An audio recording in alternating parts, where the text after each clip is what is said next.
Perfect Halwai style balushahi कशी बनवायची ते आज आपण या व्हिडिओमध्ये पाहणार आहोत। तुम्ही बघू शकाल मस्त लेयर सुटलेले आहेत।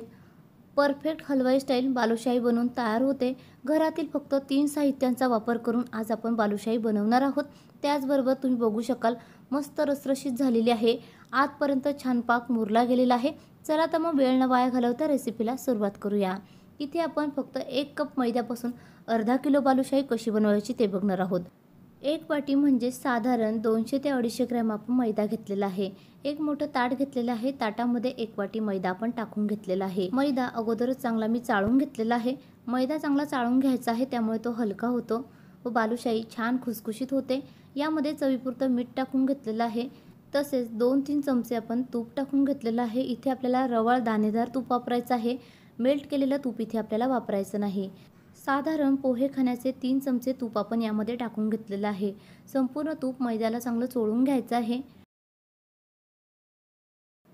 तूप चांगलं मैद्याला चोळून झालं की यामध्ये आपण 1 चमचा बेकिंग पावडर टाकून घेऊयात। बेकिंग पावडर टाकून घेतल्यामुळे बालुशाही आतून छान सॉफ्ट होते, मऊसूद होते। त्यामुळे इथे आपण 1 चमचाभर बेकिंग पावडर टाकून घेतलेली आहे। बेकिंग पावडर मैद्यामध्ये चांगली मिक्स करून घ्यायची आहे व यामध्ये थोडं थोडं पाणी टाकून एकदम जास्त घट्टही नाही किंवा एकदम जास्त सैलही नाही, या पद्धतीने ही कणिक आपल्याला भिजवून घ्यायची आहे। बालुशाहीला भरपूर सारे लेयर्स सुटण्यासाठी सर्वात महत्त्वाची टिप्स म्हणजे आपण ही कणिक भिजवताना हलक्या हाताने भिजवून घ्यायची आहे। एकदम जोरात रगडून ही कणिक आपल्याला भिजवून घ्यायची नाही। कणिक चांगली भिजवून झालेली आहे। झाकण ठेवून साधारण 5 मिनिटं बाजूला ठेवून देऊ। आता आपण पाक तयार करून घेऊया। त्याकरता एक जाड तळाची कढई घेतलेली आहे। कढईमध्ये ज्या वाटीने आपण मैदा घेतलेला आहे त्याच वाटीने 1 वाटी साखर घ्यायची आहे व 1 वाटी पाणी घ्यायचं आहे। साखर व पाणी चांगलं एकत्र करून घ्यायचं आहे व याचा आपल्याला 1 तारीपेक्षा देखील कमी चिकट पाक तयार करून घ्यायचा आहे। साधारण 2 मिनिटं पाक चांगला आपण शिजवून घेतलेला आहे। बोटांवरती घेऊन चेक करूयात। या पद्धतीने हा पाक आपल्याला तयार करून घ्यायचा आहे। हलकीशी 1 तार सुटायला सुरुवात व्हायला लागली की लगेचच गॅस आपल्याला बंद करायचा आहे। यामध्येच आपण ऑरेंज फूड कलर टाकून घेतलेला आहे। फूड कलर चांगला मिक्स करून घेऊयात व पाक आपण बाजूला ठेवून देऊयात। बालुशाही तळण्यासाठी आपण तेल गरम करण्यासाठी ठेवलेलं आहे। तेल एकदम जास्त गरम करायचं नाही, एकदम स्लो फ्लेमवर ठेवलेलं आहे। पीठ देखील 5 मिनिटं चांगलं भिजलं गेलेलं आहे। आता आपण बालुशाहीला भरपूर सारे पदर लेयर सुटण्यासाठी एक ट्रिक्स वापरणार आहोत। ती म्हणजे व्हिडिओमध्ये दाखवल्याप्रमाणे तुम्ही बघू शकाल आपण जी कणिक भिजत ठेवलेली होती ती आपण तशीच घेतलेली आहे। या पद्धतीने कट करून घ्यायची आहे। याचे आपल्याला छोटे छोटे भागात कट करून घ्यायचे आहेत। आपल्याला बालुशाही कितपत लहान किंवा मोठ्या आकाराच्या बनवायची आहे त्यानुसार चाकूने याला कट करून घ्यायचे आहेत। या पद्धतीने एक एक पोर्शन हातामध्ये घेऊन हलक्या हाताने ही बालुशाही आपल्याला गोलाकार करून घ्यायची आहे। मध्ये आपल्याला होल पाडून घ्यायचा आहे। हे होल तुम्ही बोटाने पाडून घेऊ शकता किंवा दुसरी पद्धत म्हणजे आपल्याकडे पेन्सिल असते त्या पेन्सिलने किंवा पेनने हे होल तुम्ही पाडून घेऊ शकता। मध्ये असं होल पाडून घेतल्यामुळे बालुशाहीच्या आतपर्यंत पाक छान मुरला जातो। बालुशाही चांगली रसरशीत होते। याच पद्धतीने संपूर्ण बालुशाही आपण तयार करून घेऊयात। ही ट्रिक्स वापरल्यामुळे बालुशाहीला हलवाई पद्धतीने भरपूर सारे पदर्स लेयर सुटतात। पेन्सिलने या पद्धतीने ही बालुशाहीच्या मधोमध तुम्ही होल पाडून घेऊ शकता।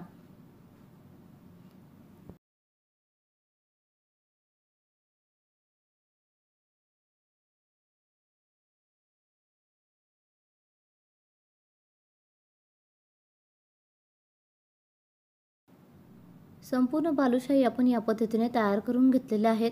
आता आपण गॅसची फ्लेम एकदम स्लो आहे। यामध्ये आपण एक पिठाचा छोटासा गोळा टाकून पाहायचा आहे। अजिबात वरती आलेलं नाही, म्हणजे बालुशाही तळण्यासाठी तेल अगदी परफेक्ट आहे। एकदम जास्त तेल आपल्याला गरम करून घ्यायचं नाही। पसरट आपल्याला कढई घ्यायची आहे। त्यामध्ये एका वेळी 4 ते 5 आपण बालुशाही सोडून घेतलेल्या आहेत। आपोआप बालुशाही वर येईपर्यंत आपल्याला अजिबात ते हलवायच्या नाहीत। व्हिडिओमध्ये दाखवल्याप्रमाणे तुम्ही बघू शकाल आपोआपच बालुशाही अशा वरती आल्या पाहिजेत। एकदम स्लो फ्लेमवर ह्या बालुशाही आपल्याला तळून घ्यायच्या आहेत। जोपर्यंत ते आपोआप वरती येत नाही तोपर्यंत आपण त्याला अजिबात हलवायचं नाही। या पद्धतीने बालुशाही वरती आल्या की लगेचच आपल्याला पलटी करून घ्यायची आहेत। मस्त लेयर सुटलेले आहेत, तुम्ही बघू शकाल। ही बालुशाही आपण एकदम स्लो फ्लेमवर तळून घेतल्यामुळे त्याला भरपूर सारे पदर सुटतात। मस्त हलवाई स्टाईल बालुशाही बनवून तयार होते।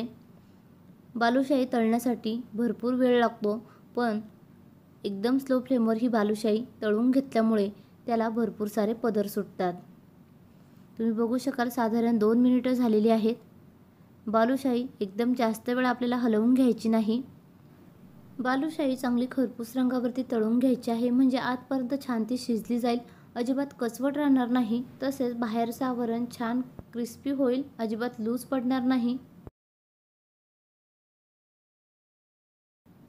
खूप सोप्या पद्धतीने ही बालुशाही बनवून तयार होते। साधारण 7 ते 8 मिनिटं झालेली आहेत।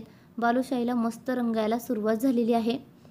या पद्धतीने छान खरपूस रंगावरती बालुशाही आपल्याला तळून घ्यायची आहे। त्याचबरोबर खूप सारे लेयर सुटलेले आहेत। बालुशाही आपण काढून घेऊयात। पाक हलकासा कोमट आहे, त्यामध्ये आपल्याला ही एकदम गरम बालुशाही टाकून घ्यायची आहे। साधारण 2 मिनिटं पाकामध्ये आपल्याला तशीच ती भिजत ठेवायची आहे। दोन्ही बाजूने पाकामध्ये चांगली भिजवून घ्यायची आहे। 2 ते 3 मिनिटापेक्षा जास्त वेळ ही बालुशाही आपल्याला पाकामध्ये भिजत ठेवायची नाही, नाहीतर ती लूज पडते, मऊ पडते। बालुशाही खस्ता खुसखुशीत होण्यासाठी सर्वात महत्त्वाची दुसरी टिप्स म्हणजे बालुशाही पाकामध्ये टाकताना पाक हलकासा कोमट हवा आहे। एकदम गरम पाकामध्ये ही गरमागरम बालुशाही आपल्याला टाकून घ्यायची नाही, नाहीतर बालुशाही लूज पडते। याच पद्धतीने संपूर्ण बालुशाही आपण तयार करून घेतलेल्या आहेत। तुम्ही बघू शकाल पाकामधून आपण बाहेर काढलेले आहेत। मस्त रंग आलेला आहे, त्याचबरोबर भरपूर सारे पदर सुटलेले आहेत। याला आपण सिल्वर पेपर लावून घेऊया। सिल्वर पेपर लावणं पूर्णपणे ऑप्शनल आहे। खूप सोप्या पद्धतीने अगदी 15 ते 20 मिनिटांमध्ये खमंग खुसखुशीत ही बालुशाही बनवून तयार होते। परफेक्ट हलवाईसारखी होते। तुम्ही देखील माझ्या पद्धतीने एकदा घरच्या घरी ही बालुशाही नक्की बनवून पहा। रेसिपी आवडल्यास कमेंट बॉक्समध्ये नक्की कळवा। व्हिडिओ आवडला असेल तर व्हिडिओला लाईक करा। अशाच नवनवीन छान छान रेसिपीज पाहण्यासाठी आपल्या चॅनलला सबस्क्राईब करा। भेटूया अशीच एक नवीन रेसिपी घेऊन पुढच्या व्हिडिओमध्ये। धन्यवाद।